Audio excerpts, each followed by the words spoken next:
Monsieur le président, Madame et Messieurs les ministres, mes chers collègues, malgré la distance qui les sépare, les événements du Mali et d'Ukraine ont un point commun. Ils sont une étape dans la dissipation d'une grandiose et merveilleuse illusion. Le temps dévoile les lignes de force de l'histoire. Il nous enseigne que le XVIIe siècle fut celui des monarchies absolues et de l'ordre westphalien, le XVIIIe celui des Lumières et de l'avènement des démocraties, le XIXe celui de la révolution industrielle et de la domination du monde par l'Occident. Le XXe siècle fut celui du combat à mort des démocraties contre les totalitarismes. Par deux fois, les premières ont failli le perdre. Le 9 novembre 1989, la chute du mur de Berlin a signé leur victoire. L'illusion fut de la croire définitive. 12 ans plus tard, en 2001, cette douce illusion s'est effondrée en même temps que les tours jumelles de Manhattan.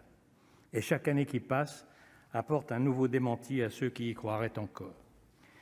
Lorsque Samuel Huntington a publié en 1996 Le choc des civilisations, dans l'euphorie de la victoire des démocraties, il fut loin de convaincre. 30 ans plus tard, l'histoire nous montre qu'il était visionnaire.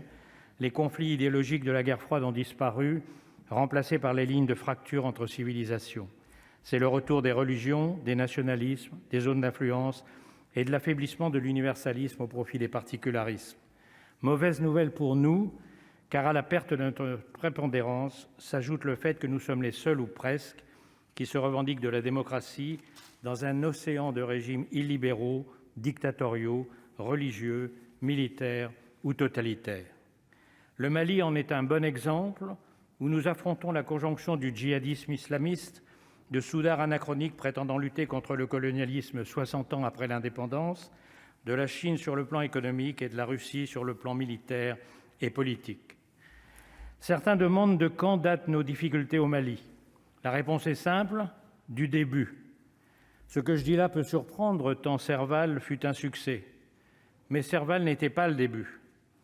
Le début, et nous y sommes un peu pour quelque chose, c'est que en 2011, lors de notre guerre humanitaire en Libye, étrange oxymore inventé par des éditorialistes enivrés de la démocratie victorieuse et des ONG appelant à l'aide sur le terrain, après avoir stoppé les colonnes de chars de Kadhafi chargeant sur Benghazi, nous nous sommes détournés, laissant s'aggraver la guerre civile, les affrontements des tribus, la disparition des frontières, l'explosion des groupes djihadistes dans tout le Sahel, boostés par les trafics d'armes, d'argent, d'êtres humains et de drogue.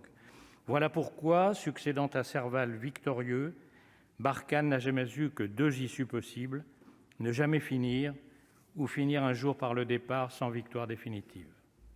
Le drame des pays du Sahel, c'est que lorsque la démocratie est défaillante, la place est libre pour les deux solutions les pires, l'extrémisme religieux et les centurions. Le djihadisme menace désormais jusqu'au golfe de Guinée et les coups d'État se multiplient. C'est ce qu'a très bien compris le dictateur paranoïaque de Moscou, qui n'a aucun projet positif au Mali ni ailleurs, et dont le seul but est d'en chasser les autres en installant à Bamako un carteron de colonels formés à Moscou et en dépêchant, après le Mozambique et la Centrafrique, les mercenaires de Wagner de triste mémoire. Et c'est là que l'Ukraine fait écho au Mali. L'incarnation du ressentiment, l'homme qui s'est juré de revenir par la ruse ou par la force sur le rabougrissement de son empire, son cauchemar, c'est que l'Ukraine marche vers la démocratie et qu'elle réussisse, parce que l'exemple serait contagieux chez lui. 150 000 soldats massés à la frontière et déjà entrés en Ukraine, et il se présente comme l'agressé. Ce qui est effarant, c'est que certains, ici même, le croient. Dans leur combat contre les dictatures, les démocraties ont un énorme handicap. Elles ont en leur sein une cinquième colonne, les populistes d'extrême droite et d'extrême gauche qui ont un flair infaillible pour renifler les despotes. De Le Pen à Mélenchon en passant par Zemmour, c'est à qui gagnera le concours du meilleur caniche. N'importe quelle personne saine d'esprit ne peut qu'être effarée par l'invraisemblable litanie des violations du droit international par la Russie.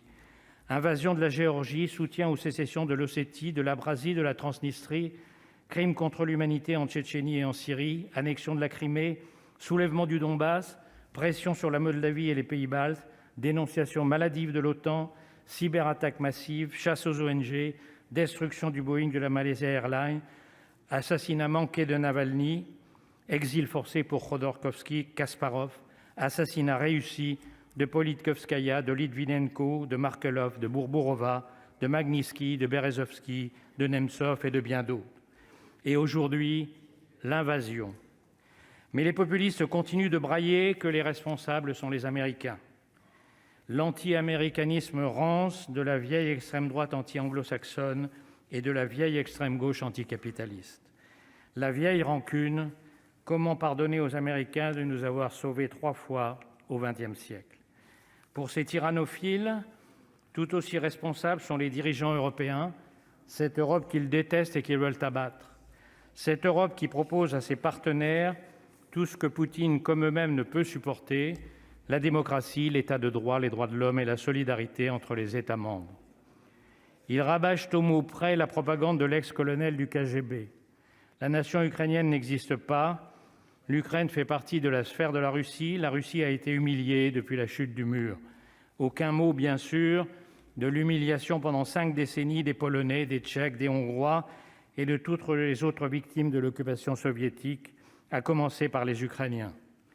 Depuis 3 jours, c'est encore plus écœurant.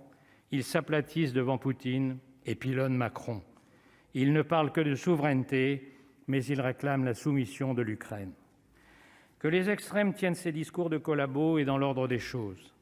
Ce qui est affligeant, c'est qu'ils déteignent sur une droite républicaine dont une partie est déjà zémouro-poutinisée et une autre si complaisante avec Poutine qu'elle me donne, quand je l'écoute, l'impression d'entendre le toc-toc du parapluie de Daladier sur les pavés de Munich.